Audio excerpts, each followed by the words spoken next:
Welcome back to Death Vision, right here and only on Super Clash Video. Now today's movie is a age-old tale of giving your child a doll from an abandoned factory that so happens to be right next door to the ruins of an ancient tribe that worshipped Satan. Crazy, huh? 1991's Dolly Dearest.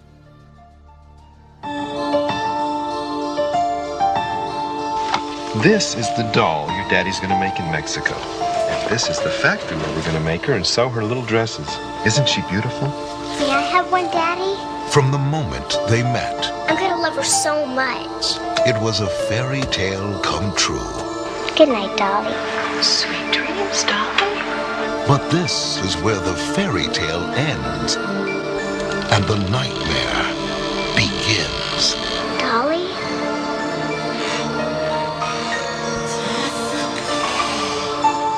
Dolly?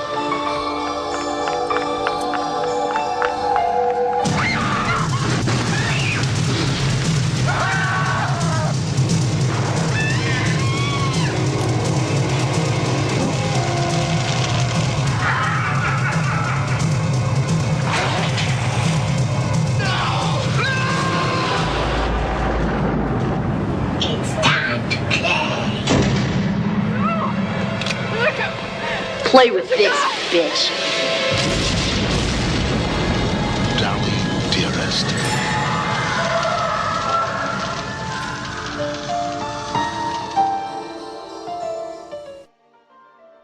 Wow, that whole thing right there. Jesus, these direct-to-video trailers, they were a chore sometimes. I apologize for you guys even having to watch that.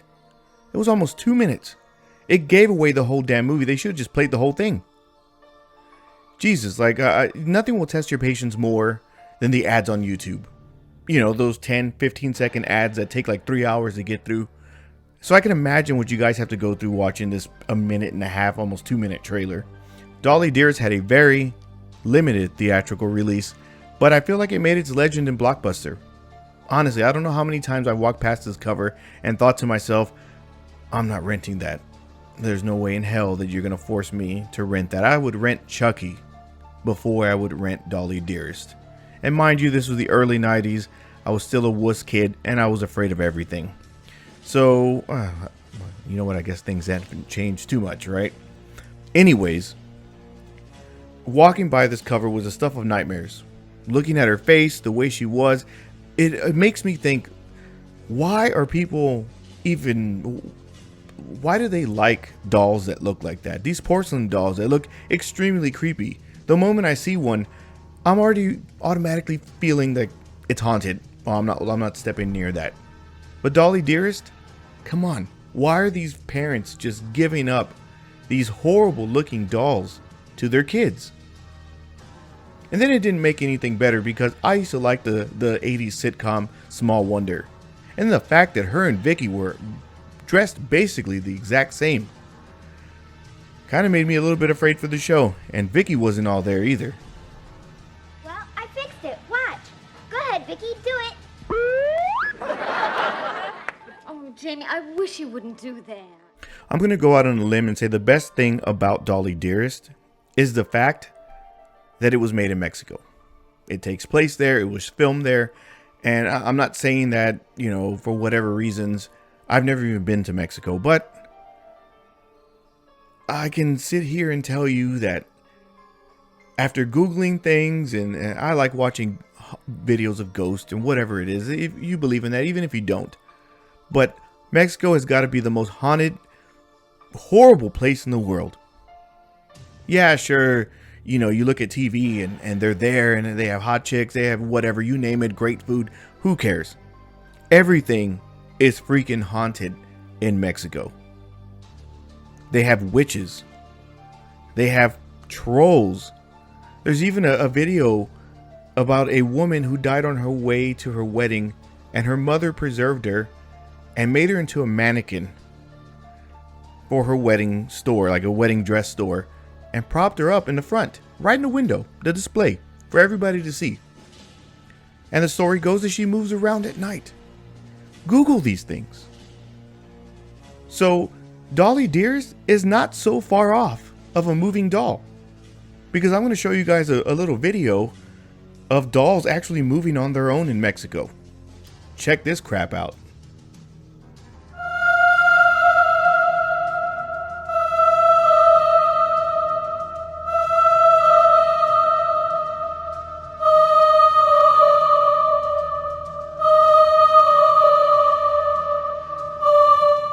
Now, whether you believe in these things or not, that's completely up to you.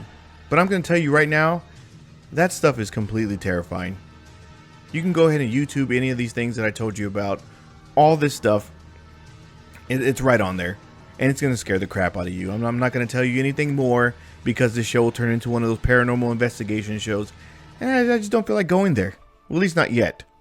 Anyways, Dolly Dearest is a story about a man who is played by Sam Bottoms, who bought and got scammed into getting this doll factory. Now, this doll factory is right next to a dig where archaeologists are, researching a tribe called the Sanzia. And they release an evil. They open a tomb, they release an evil, and guess what? This evil goes right into the dolls. Just strange how this all works out. The main archaeologist is played by Rip Torn, who I don't know what he's trying to be. At one moment, I thought he was a Spanish professor. Another moment, he goes English. And I don't know what accent he's trying here. I think this dude is just, I don't think he even cares. We were friends for over 30 years. Did you know that? Son, the sign up there says no passe. That means this entire area is off limits, so please take a hike. It's at least 900 years old. The detail is amazing. Well, actually, they're portions of the damaged door. See, the details are exquisite. We also have Denise Crosby. Now, I think she's a great actress. Nothing wrong with her at all. Really nothing at all. But this is the second time she has played a stay-at-home mom with a maid. How? I mean, I guess if you're rich, you can do that. Just why? Why? Before I start getting really upset, this is going to probably offend a whole bunch of people, but come on, let's think about this. You're a stay-at-home mom with a maid. She babysits, she cooks, she cleans. At the end of your day, you shouldn't even say you're tired. You should say you're freaking refreshed. This movie, it made her out to be super lazy. While the maid is running around praying for this place because she can feel the evil in all of this. And she's cooking, she's cleaning, she's taking care of your badass kids. And you're outside reading a book, dressed like Marilyn Monroe. There's even a scene on there where she goes gardening in a completely, like a super white dress and doesn't even get dirty. Now, if you're doing outside work and you have not an ounce of dirt on you, you didn't do shit. And the reason I say this is the second time, because in Pet Sematary, she played the exact same thing. Now, I'm not going after this woman personally. I'm just going after her choice of characters. And in Pet Sematary, once again, stay-at-home mom. Maid dies, gets tired of her crap, hangs herself. In this movie, well, guess what? The maid dies also. In one of the greatest jump scares that I've seen. Now, this whole thing, I'm not going to keep building it up, but I'm already telling you what's going to happen. This jump scare actually got me. And not that I'm saying I'm the meter of toughness to which you should be like, oh man, if he got scared. No, it's just, geez, they got me. There's no other choice words for this. It was in the trailer. It shouldn't get you now, but this was actually pretty good.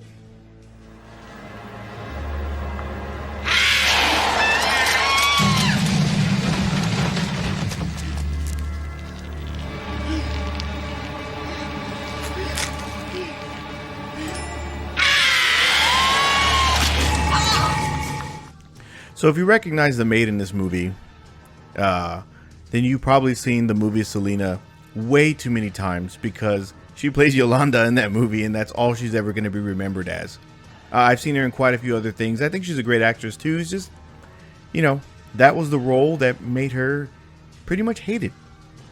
That's sad, right? It's weird how that works. Here in Texas, everybody knows her as Yolanda, and that's the sad part. I know the lady has since then passed on, but I don't think anybody remembers what the real killer actually looks like. I really don't. So throughout this whole thing, the daughter who has one of these dolls, it's starting to become evil. Not as evil as Macaulay Culkin in The Good Son, but just evil in general, because the devil, well, the devil's child that this tribe was worshiping, which was a toddler with how do I say it, like a goat's head. And anyways, it's trying to inhabit this child so that it can live again. Weirdly enough, it starts to work. The child starts to get bad, and with any person who's getting bad or evil in these movies, they start getting the dark under their eyes. But here's the weird part: she cuts her own hair. It's either the spirit used to be a hairdresser, or this girl's really damn good at cutting hair. But at one point, the mother walks into this playhouse that they have built in the backyard, and she turns around and has hair like Sandy from Grease. Tell me about it, Stud. If you're looking for a splatterfest of blood, you're going to be disappointed. If you are looking for creative kill scenes, you're probably going to be disappointed as well. Now, the story, while it may be really good, it really just falls off. But the thing that really saves this is the practical effects on the dolls.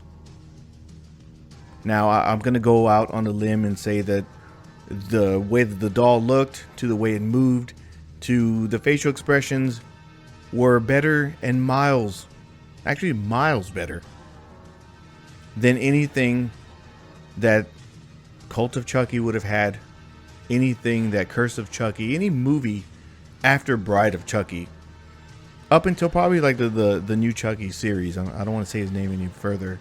Oh well. Anyways, it looks great. But the only biggest fault is the voice acting. Now, I'm not a voice actor, nor will I ever attempt to be. I think I tried a voice last time, which didn't work out too well for me. But it sounds horrible. I don't know what they're trying to do here. I really don't. There's a part on this movie where the doll is sitting on a rocking chair. The mother has finally got some suspicions going, and you know, the usual, she's going to go after this and see what's going on. And then the voice that comes out, she sounds like a crackhead.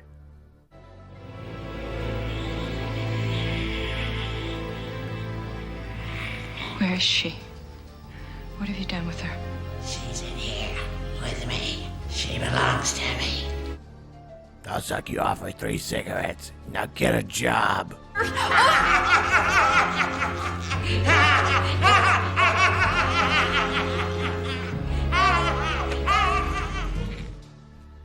They did a really good job on building up this Sanzia tribe. Honestly, they really did. They threw out the legend out there. There was a lot of lore. There was a lot of things going on that was being said, that how horrible this tribe was for worshiping the devil's child.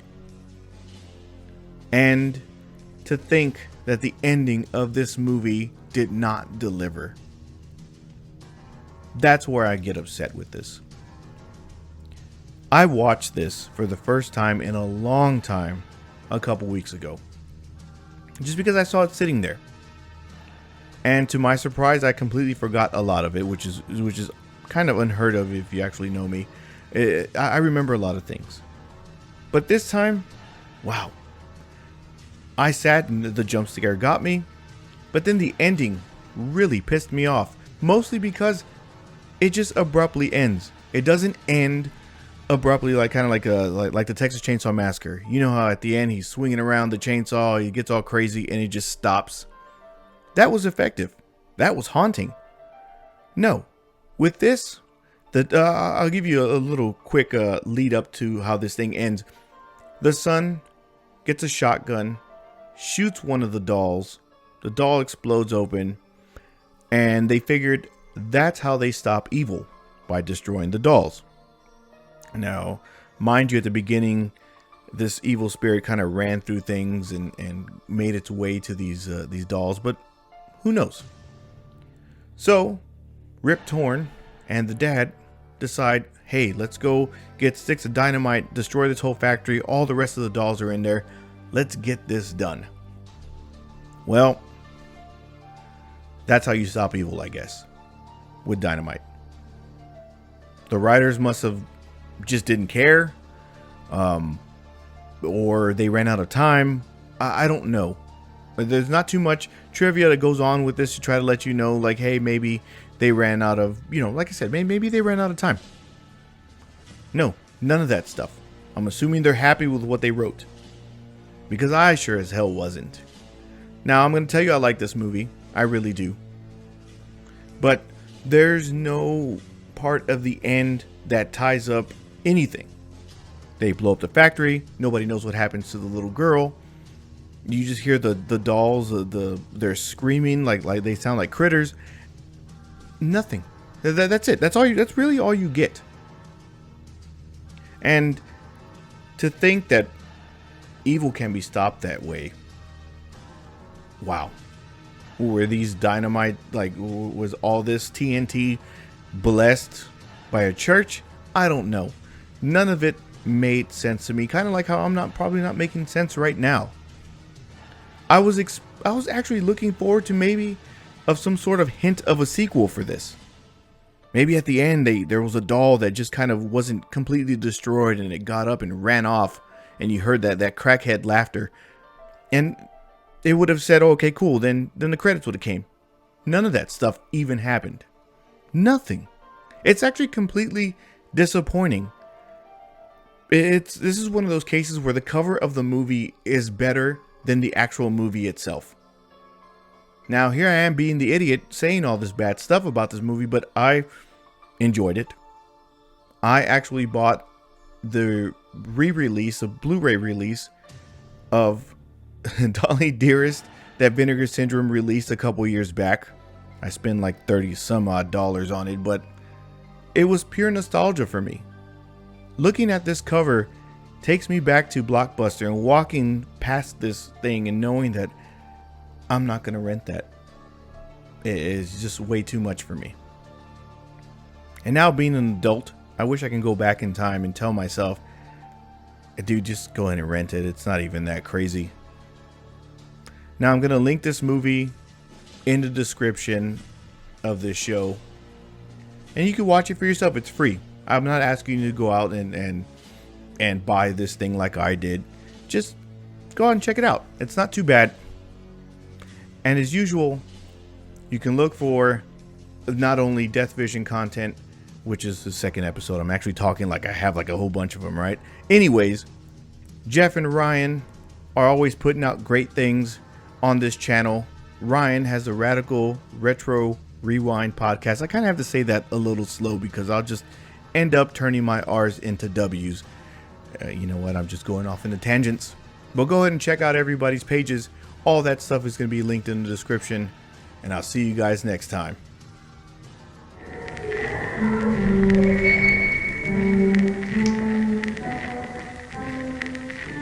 There is nothing